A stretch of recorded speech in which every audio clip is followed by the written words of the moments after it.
The PS4's financial reports came in as well. Well, Sony's did as a total as a company. Their overall stuff was good. Their overall position as a company was good. The PlayStation 4 is the big bright spot in their company right now, whereas things like their cell phones are on the decline. The PlayStation 4 continues to do well and pretty much increase year over year for the most part. And they turned in a report saying that 60 million PS4s have now shipped. Again, that's shipped numbers. It's really hard to track. Really sold through towards the end of those financial reports. They always say shipped just to be safe. But they are also looking to get to 78 million by the end of next year's March. So that would be very, very good, I guess, but that would be really, I think that's tough because they are getting to a point now where they are calling this the harvest period. And what that means is they are expecting a decline on their PS4, but they want to now basically reap the rewards of having what would be 78 million units out there through licensing fees, accessories, and of course their PlayStation Network. Shane, let me jump over to you now because you were just talking about the PS4. So go ahead, you can jump back over here. I just wanted to introduce the topic. Well, the PS2, the PlayStation 4 is trying to go on the same trajectory as the PlayStation. I saw that. Yep. Yeah, and it's pretty crazy to see that they're trying to line up that close, and they're getting close, but they're not passing the PS2. But it's crazy to see how they're doing that. And I know that they released the PlayStation 4 Pro as a way to kind of spark those sales up and push more interest there. But I think I don't think that's going to have the thing they want to be, because I just don't think 4K really has that same kind of impact. It doesn't. Yeah. And Philip, you're mentioning that when developers start to see more people on the Switch, and I think they're going to see a lot of people get the Switch, developers are just going to run out and want to support it. But honestly, I don't know if that's going to happen, because if you're developing a game right now and you develop something for the PlayStation 4, the Xbox One, you're developing it with that hardware in mind. You have to drastically reduce that game to make it run on the Switch. In some cases, right, we're going to see cross-platform stuff happen where they can do things the same way, but the Switch is not. It is a home console and a portable system all at the same time. It can do both, but it simply is not the same level of the PlayStation 4. I will say that varies a little bit. Did you see some of the game comparisons they've been releasing recently, like on Digital Foundry and other places, where they, just as an example, they compared like Lego City Undercover, and the Switch version was pretty much right alongside the PS4 version with differences here and there. But the game is old. What's that? It's old. It came out a long time ago. It is, but the PS4 version and the Xbox One version don't run 60 frames all the time. They run at a native 1080p alongside there. And like games like Snake Bass that run on Unreal Engine 4 don't technically run at 1080p on the Xbox One or the PS4. They run sub 1080p along with the Switch version, which is similar. I think visuals will be tough, but I think at this point things like AI and computations will be pretty much the same across the board, just based on the extremely weak CPUs that are in the PS4 and the Xbox One right now. Do you think the Switch would be able to run Horizon Zero Dawn? No, it would not be able to run Horizon Zero Dawn. One, for space constraints, I think, at that point, just because you would be shipping a game that is roughly that game, how much is that installed to the PS4? 40 gigs? 50 gigs? Big. I know the x86 compression is not the best, so that's why I'm assuming it's up there somewhere. And overall, I think it would be tough for that to run. I wouldn't expect it to run that, to be honest. But I do know other open world games for computations for AI and even draw distance for the open world. It's possible, but there would be a lot that would have to be dropped. Resolution would be heavily dropped. But the open world would be able to be drawn with the Tegra X1. That is possible. Oh, no doubt. It's just I think that what's going on right now is I have this sneaking suspicion that Sony and Microsoft are not releasing the Scorpio and the PlayStation 4 Pro to attach to the 4K market. I think they're doing it in a way to get developers some future-proofing abilities for their games to be capable to be running in 4K, so that when 4K becomes more of a standard, you have all these games that already run there. So these developers are making games now with that concept and ideology that 4K is this achievable thing that they can work on now, making it even less of a thing that is a game that can be shrunk down to work on the Switch in many instances. It's not that I don't think the Switch can't run, every single game, because there's going to be a couple there. For instance, Puyo Puyo Tetris. By the way, if you're going to get that game, you get it on the Switch. You got 2 built-in playable controllers. You can put the buttons on the portable game. Get it physically. I mean, it's cheaper on the PlayStation 4, but it just makes more sense to me to get something like that on the Switch just because it's Tetris and I want to play Tetris on the go.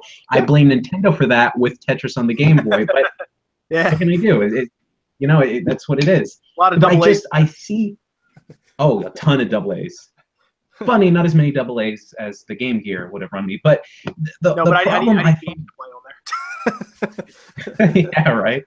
I just find that what we're seeing right now is the further we go out, the more the games are becoming more demanding and more more needy of system resources, and the Switch is simply not in the same regard. And then we haven't seen its online features. I mean, you guys were just talking about how Mario Kart 8 Deluxe has like bad online to an extent where you can't really connect with people or chat with people, voice chat and all that stuff. You can't create parties, and those things are fundamentals to many of the online games we see now. Sure. So that sucks. I know that they're going to get one of the FIFA games on Switch, but I'll be damned if anyone's going to be buying the Switch version over the PlayStation 4 version when they can play it with their friends. I've heard, I had one friend who lives in the UK, huge FIFA fan, told me it's going to be awesome. I get to take my FIFA and take it to my office, and I get to play at my office, and then when I go home, I can sit there and play with my friends. And then I woke him up to the rude reality. I was like, how many of your friends actually own a Switch? And he went, oh. Yeah, that could change by Christmas time for all we know. When FIFA starts to make the rounds, but they're not going to beat the PlayStation 4 in that. Like for now, if you're playing third party, you're playing those games. That's the reason to do it. Yeah. Shane, I would want to argue real quick. Do it. Just wanted to tell you, or just wanted to say. Go nuts, do it. No, but as far as third-party sort of interest for the Switch, I just wanted to kind of run back to that and just like say that Square Enix has kind of like run out and said that they were focusing more support on the Switch, right, rather than console support for or other consoles like PS4, and obviously not really so much so Xbox 360. So like we're kind of seeing the beginning of something happening here with third parties, and Square Enix I don't think is a third party to be reckoned with or to take for granted, with titles like Final Fantasy and stuff like that. So if we start seeing like what Spawnwave had said, in the last SpawnCast, one of his E3 predictions, Kingdom Hearts 3 coming to the Switch, if something like that happens, I mean, I think that's going to really sort of raise the bar as to what the interest of the Switch will be, and sort of what people's mentality of what the Switch is as far as its power, or I mean, comparing it to something like the PS4. Because why would they buy something like Kingdom Hearts 3 on the PS4 when they could have it on the Switch that's they can take on the go as well? And you can make the argument and say like, oh yeah, well I'll have 4K support on my PS4.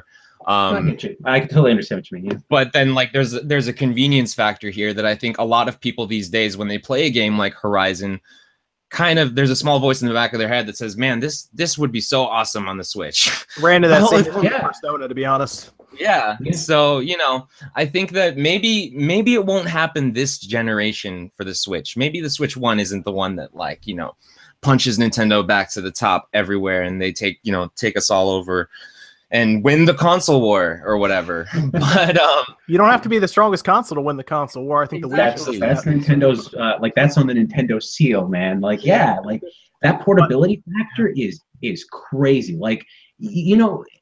I would have never in a million years thought I'd be playing a Zelda game in a hotel room on a trip. I never thought you would do that unless I was hooking up some TV. And when you stay at a lot of hotels, those TVs aren't not always the most capable of things. So it's crazy to be able to do that. I mean, even when I was reviewing the Switch before it had come out and I had that review unit, I was capable of going anywhere and playing the Switch. And that was a really awesome thing. And I honestly think that, and I think you're right, if third-party developers get on board with the Switch, their games no longer become restricted to the home. They become restricted to wherever the player wants to play them. And I think that's going to be a huge, huge get for them. So I can go out to a soccer field and play FIFA. Not actually play soccer, but I'll play FIFA instead. Evan, I saw you were trying to chime in there, and overrun a little bit. I'll just give you a chance to speak there. Well, both the arguments were made. I guess Shane was talking about the multiplayer issue with the Switch itself, and that's going to cause problems with people who prefer multiplayer. But then to bring up Square Enix as like the powerhouse behind the Switch, Square Enix is mostly exclusively a single player company, which I get. But for them to focus on single player with mobility, it's almost weird because you almost hope that they'd have more focus on multiplayer and mobility at the same time, because then when you start running into people with other Switches, that's when you get to have like the fun of almost the ad hoc stuff that we used to enjoy on the 3DS and such. No, that's cool. The ad hoc feature is really neat, but I think right now people are going to be surprised with how fast ARM and Tegra start to really evolve. It's going to be interesting because they've already announced Volta coming up soon. I know that's going to make it into some sort of SoC or Tegra, for example. And now that NVIDIA has a place, because I don't know if you guys I've been following the Tegra for a long time because it's a very interesting piece of technology, mostly because NVIDIA is doing everything they can to get the most out of 15 watts of power that they can. I mean, this thing does not pull much power, but you can see stuff that it can do, obviously, with the Switch. There was a really cool tech demo they showed a year ago where they were first pitching it, and it was playing Crysis 3 at high settings, 1080p, of course, in a controlled environment, but it was playing it very well, actually. I think it was like 30 frames a second, which is pretty good for a chip that pulls that kind of wattage. I think you're going to see things like Volta come up. They will eventually make a jump to higher speed, bigger bandwidth memory, and I do see things like 1080p and 4K becoming a reality eventually, but I mean, right now, the PS4 Pro is upscaling, and like Shane has alluded to, the 4K market is not attaching well right now. I mean, really, a lot of people go to the store and just buy either the cheapest TV they can find or the most affordable one they can, and 4K is still not quite there with HDR, with 120, 240 hertz, whatever it is now. It's just not there yet. So I do think there's a long ladder for Nintendo to climb with these Tegra chips, and I think they're going to try to get as much as they can out of this Tegra X1, maybe the X2, and just increase battery life and get that extra bandwidth they do out of the memory then, because they get 128-bit bandwidth, I believe, instead of 64-bit. But that is really, it's going to be a while for Volta and even the next generation to be put into a Tegra and get to the point where they can battle the PS4 and the Xbox One, or the PS5 and Xbox 2. I don't know what they go from there. But realistically, it's going to be a little while. But again, that portability factor and that convenience really helps, I think, put it over the top for certain third-party games that you don't mind playing with, 1080p or 900p or 720p if needed. That's the big thing. Oh, I mean, I can't go against it. I just gotta play that game on Switch. I played it on Switch a couple days ago, and I played it 4 months earlier on PlayStation 4 on like the Japanese version of that game, and I fell in love with the Japanese version of that game. And I was thinking, man, if I could just have this portable. And then when they announced it was coming to Switch, I was like, done. That's it. Are you talking about Puyo Puyo Tetris? Yeah, Puyo Puyo Tetris. Did you play it? Did you just play Mean Bean Machine back in the day? Dr. Robotnik's Mean Bean Machine. Yeah, I did. That's how I used to play that all the time. You lost like 2 days at work playing that. Well, the last boss just holds the down button the entire time, so you lose every time.